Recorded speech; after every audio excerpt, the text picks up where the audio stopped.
Two huge wins for Michigan State, one on the basketball court, one in the hockey rink. We're going to talk about both games and why the basketball game was just more than just a nice little win against a top 10 team. Let's go. You are Locked On Spartans, your daily podcast on the Michigan State Spartans, part of the Locked On Podcast Network, your team every day.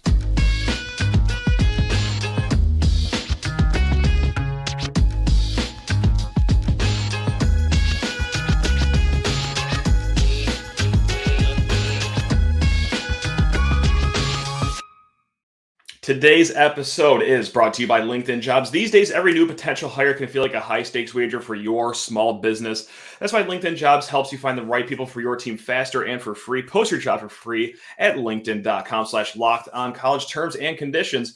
Got that right, Buster. They apply. Spartan friends, Spartan family, Locked On Spartans listeners, thank you all so much for spending some of your weekend with us here at Locked On Spartans.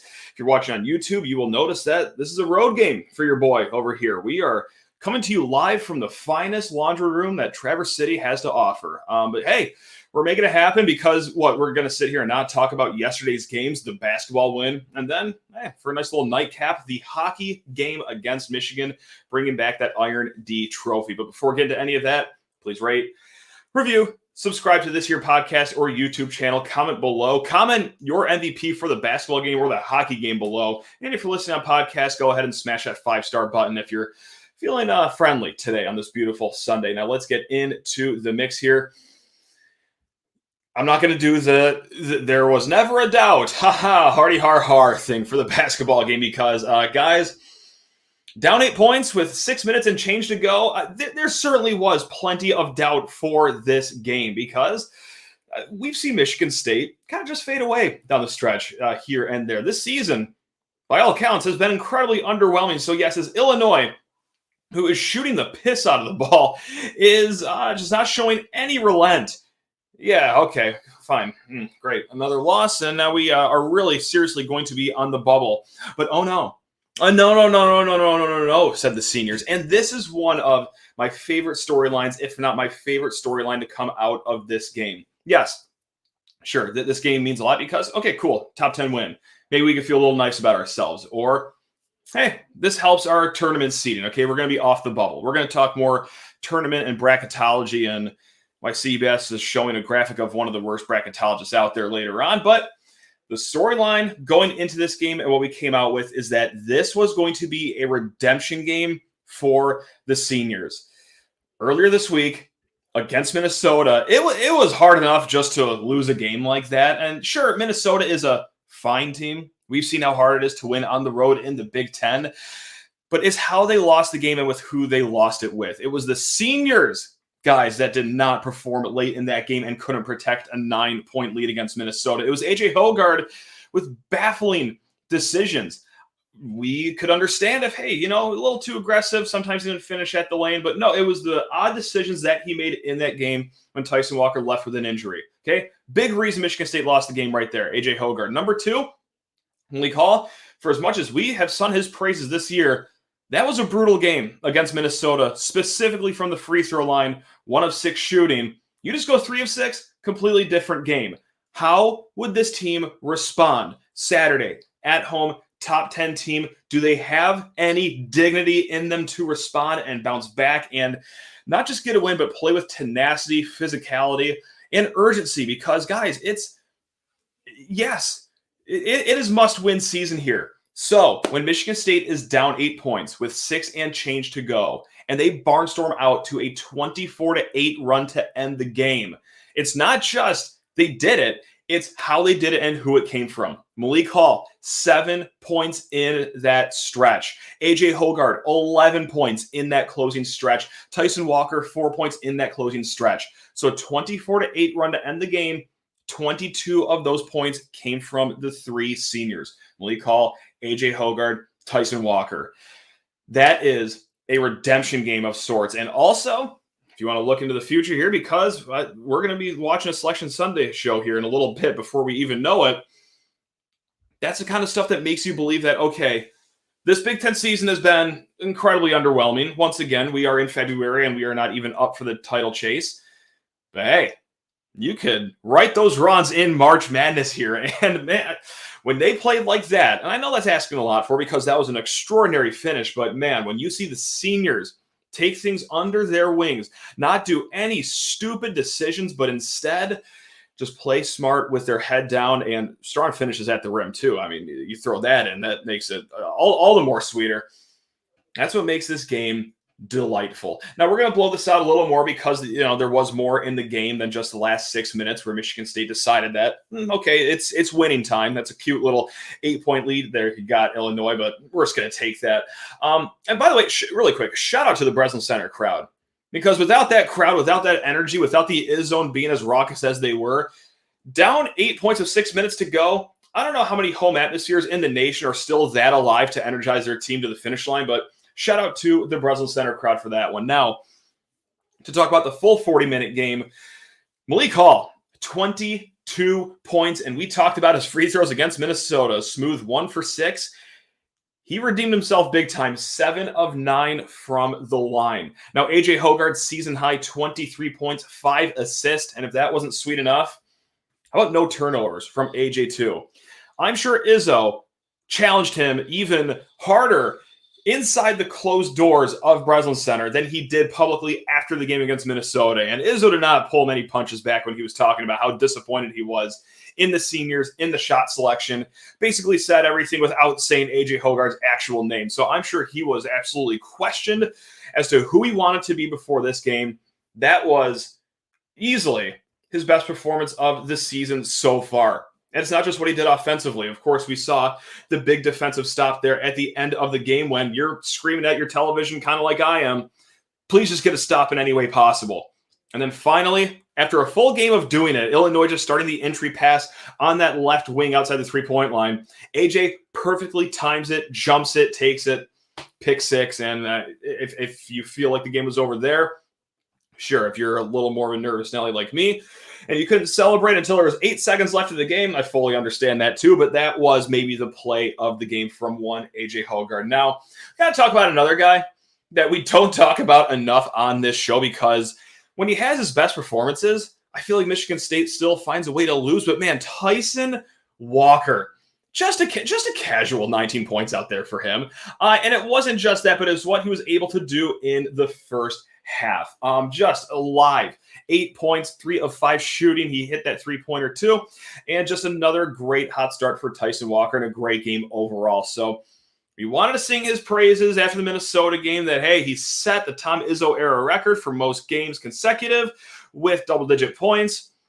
The flavor of that episode was a little different after the loss, but man, Tyson Walker just does not get enough credit, not just for how he plays, but just gutting out whatever injury it is that he has. And I'm sure if you just look at a diagram of a body in some high school anatomy class and you throw a dart at it, whatever body part it lands on, you can assume that Tyson Walker has a nagging injury there, because this guy gets tossed around like a rag doll. He's not physically the biggest guy on the court, and it's clear that his groin is hampering him. Now, after the game, he said that he's from New York and he just naturally walks with a limp, as if that's just what happens in your life cycle when you grow up in New York City. But I think we can all see that he's struggling out there. He is gritting through a lot of pain, not just to give you so-so performances either, but to average 19 points on the season so far, 3 assists in the game, and no turnovers, just like his good near dear friend AJ Hoggard. So just a delightful game there from Tyson Walker, because that's all that we can expect these days, I feel like. So that has been really nice. Other players just to bebop about right now, just to do a little bit of riffraff on. Jaden Akins, strong start to his game. I believe he had 8 points in the first half, and then he got the technical foul at the end of the first half, and Izzo laid into him. He just undressed him in front of the Breslin Center court, and I get it. Dumb technical on paper, but really soft technical call. Hit a 3-pointer, turned around at Illinois' bench and said something. I like to think, I'm not going to claim I'm a personal friend of Jaden Akins and that we have dinner all the time and I know his mannerisms and I know exactly the kind of person he is. But from the outside looking in his 3 years here, the way he treats or the way he acts during games or the way that he comes off in interviews, and I got to meet him in passing just once. He's a very mild-mannered kid. I'm going to just go out on a limb and guess that someone on Illinois' bench was talking to him maybe just before that possession or maybe throughout the whole first half up until that point. So when he turns around and says something that could not have been more than 2 words and gets teed up for it, that's soft. Now, of course, Michigan State wasn't the only victim of that. We'll get into officiating later, but I feel like the technical hurt Jaden Akins. Izzo just completely lighted him up. And I know that, hey, it's fun when the guys are fiery. They're going back and forth. They're verbally sparring, which I feel like does have a place in basketball, specifically with this team at Michigan State. I just don't think Jaden Akins is one of those players, though, where he can just take a verbal lashing like that and be treated like he did something wrong when in reality it probably wasn't even that bad of a moment. Second half, much more timid half from him, just 2 shot attempts and 2 points. But overall, fine game from Jaden Akins, who's really been coming along here late in the season. Now, as far as other players go, this episode would have had a different flavoring on it. Should they have not come back down 8 points with 6 minutes to go? Because that center position is something else, man. That center position is out of this world, and not in a good way. It's terrible. We talked about it after the Minnesota game, and everything that we saw on Saturday just reaffirms what I believe is that, hey, you know how sometimes if you miss a box out, you get put to the bench immediately, or if you get backdoored, you get put to the bench immediately.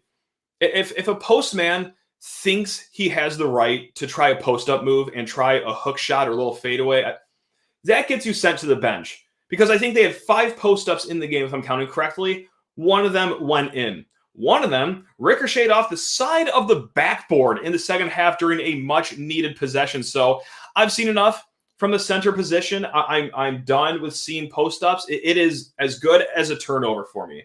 It is no different than A.J. Hoggard dribbling the ball up the court and with 2 hands and a bow on top of the ball, handing it to the guy across from him.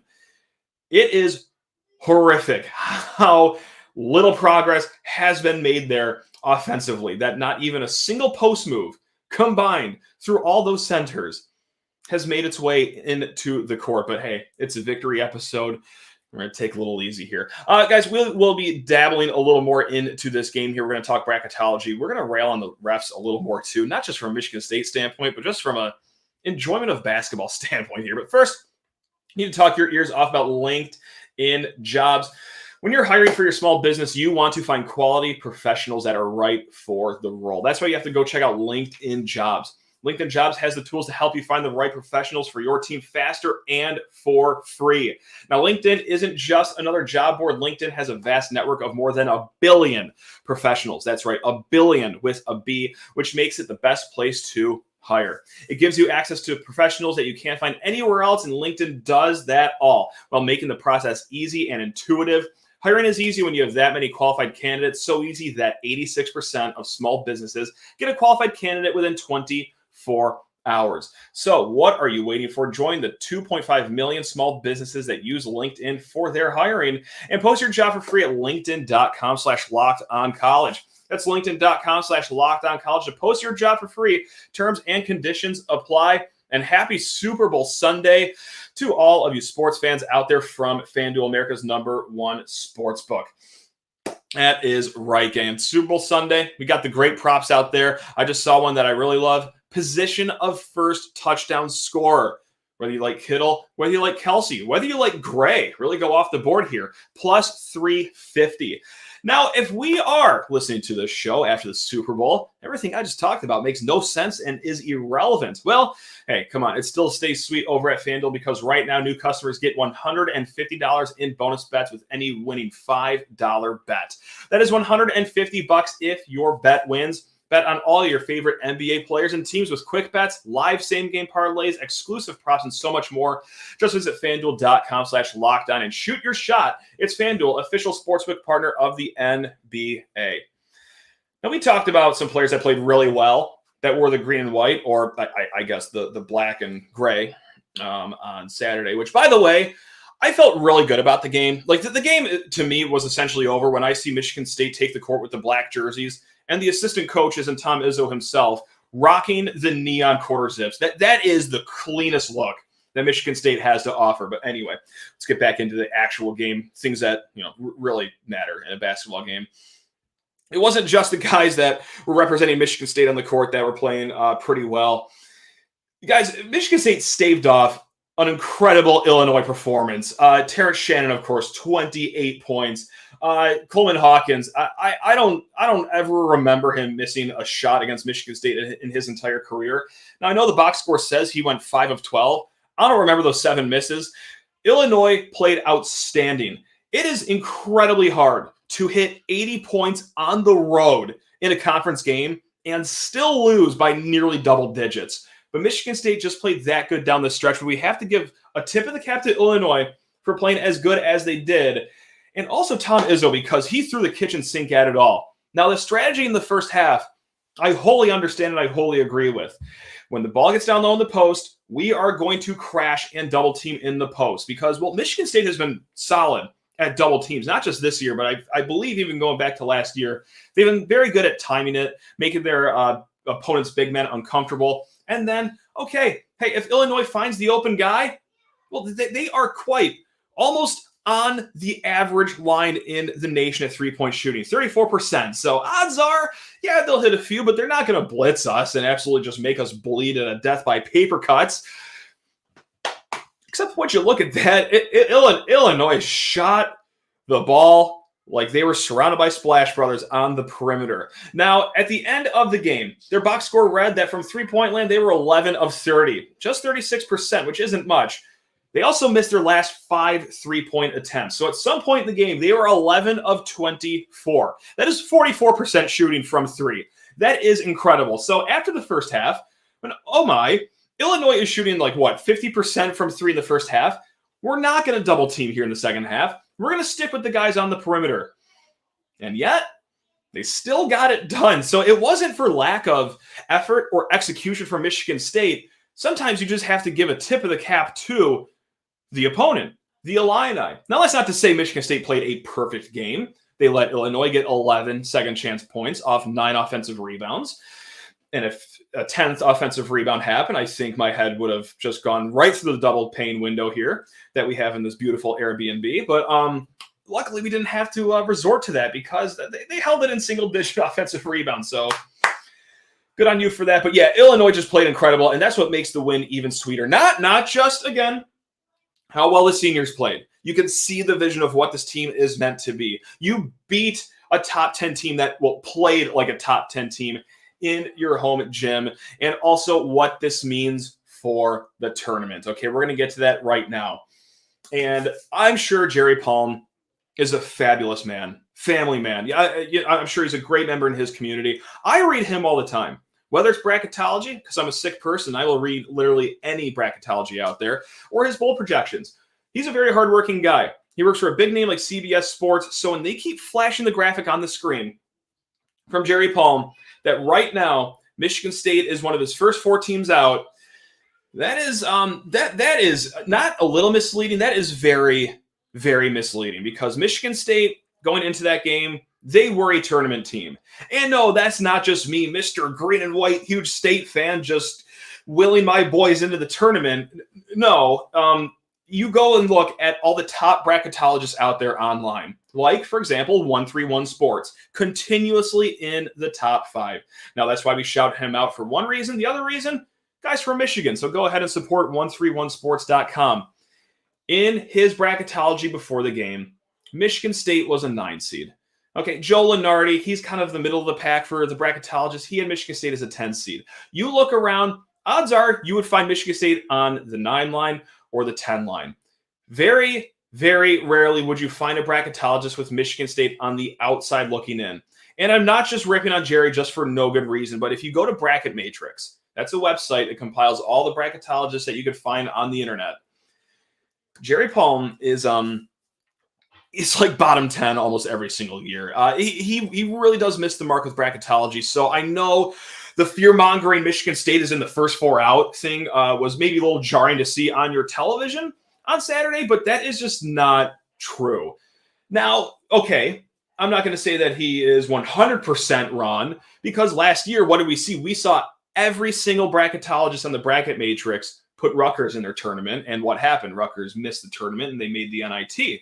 So yes, it does happen, but the majority of bracketologists specifically the ones that are ranked in the top 10, the top 5 year in and year out, still had Michigan State comfortably, not even in the Dayton games, but in the tournament.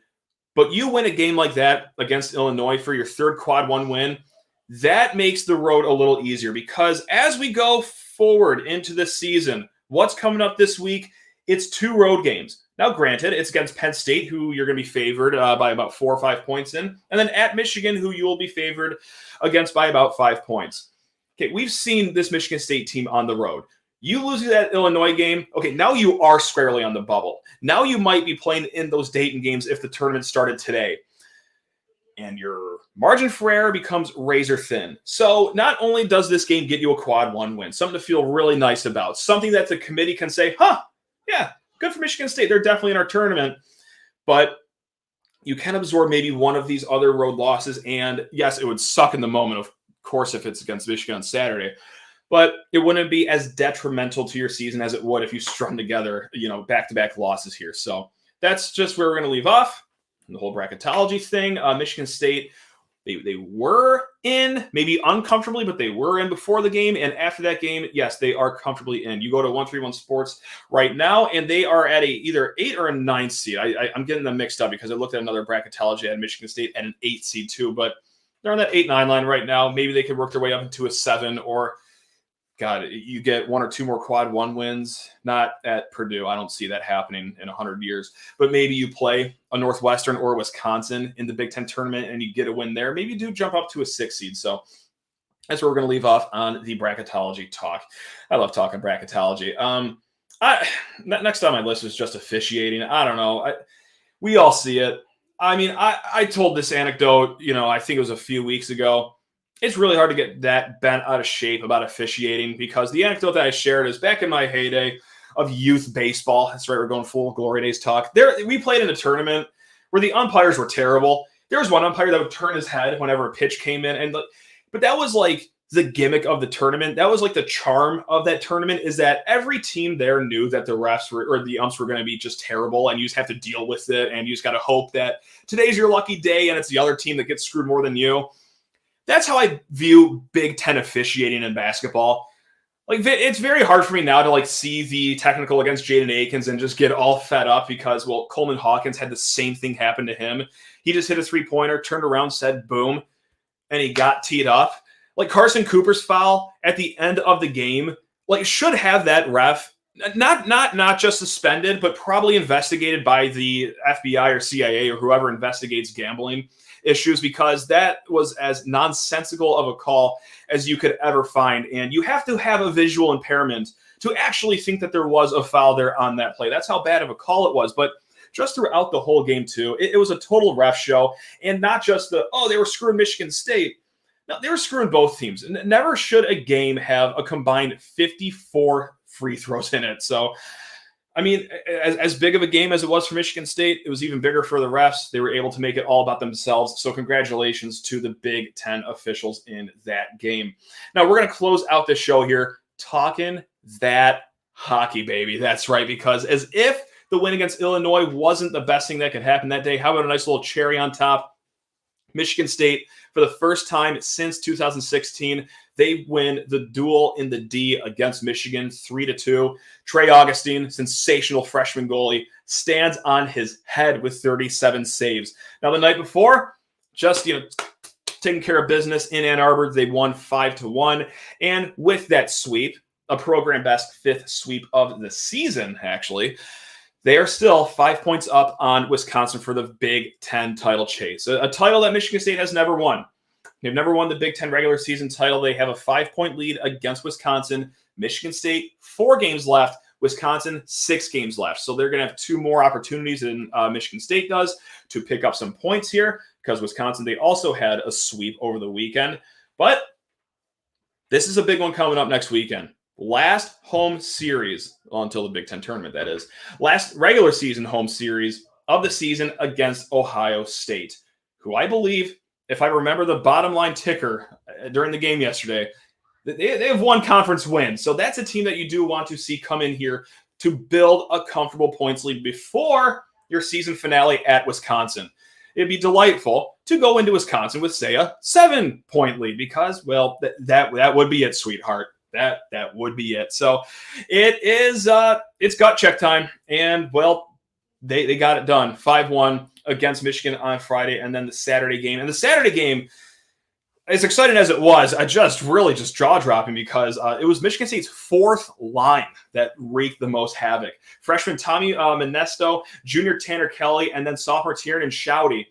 They accumulated 6 points. The fourth line just racking up 6 points in that game. So that was a thrilling finish, too, with the empty net. But, I mean, after Michigan just blew that wide open chance where the puck was just nestled right in front of the net and they couldn't get a stick on it, kind of had the feeling that, like, we could see this game go on for another 10 minutes with Michigan with an empty net. And Trey Augustine is just doing such a superb job.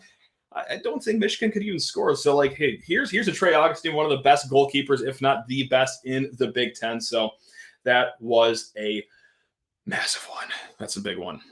God, it's nice to feel something about, just sports other than basketball, football, because Adam Nightingale has just turned on the Jets for Michigan State hockey here. All right, gang, you guys are truly the best. Again, thanks for burning up some of your Saturday, or not Saturday, that's nice.